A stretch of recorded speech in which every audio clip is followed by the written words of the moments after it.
Videokommentar zu 1. Mose Kapitel 22, Vers 2. Dieser Bibeltext erzählt, wie Gott Abraham bittet. Gott sagte tatsächlich, bitte zu ihm, seinen eigenen Sohn zu opfern. Eine biblische Begründung, warum Abraham dazu bereit war, folgt später. Zuerst widmen wir uns einem anderen Aspekt dieses Verses. Der Vers lautet: Gott forderte ihn dann auf.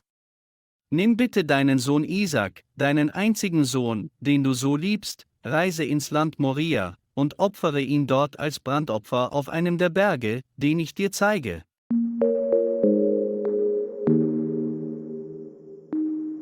Diese Illustration von Gustave Doré zeigt, wie Abraham die Bedienstete Hagar und ihren gemeinsamen Sohn Ismael fortschickt.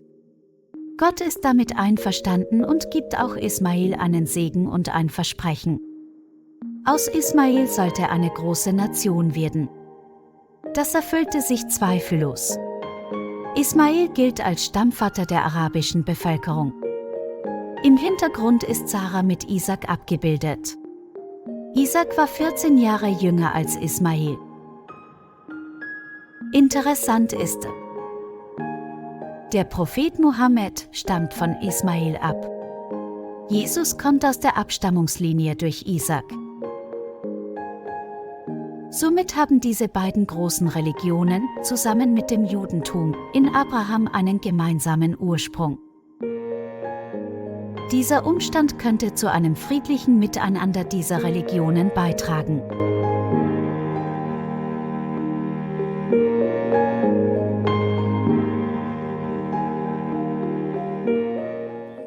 Gott sagte zu Abraham: Nimm bitte deinen einzigen Sohn.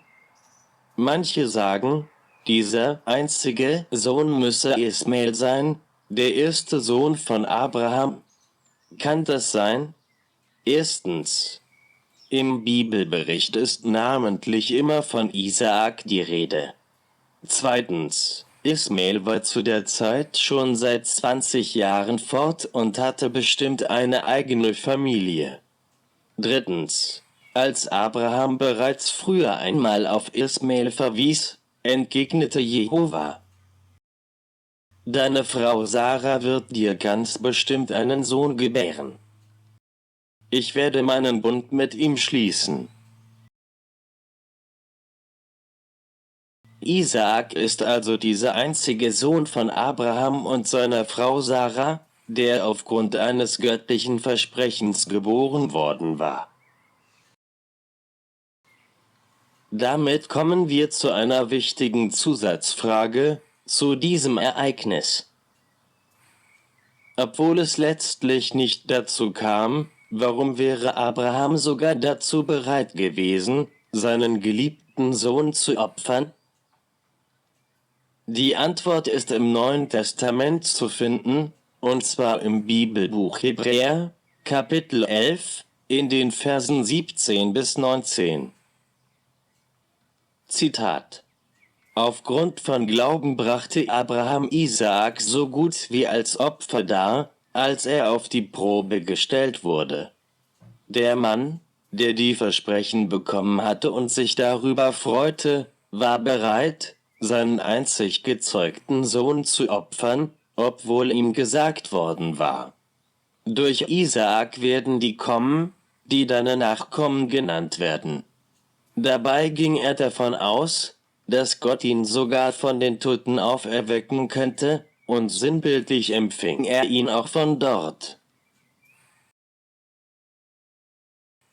Somit ist das glaubensvolle Handeln Abrahams einer von vielen Hinweisen in den Heiligen Schriften für die Hoffnung auf eine Auferstehung zu neuem Leben auf der Erde.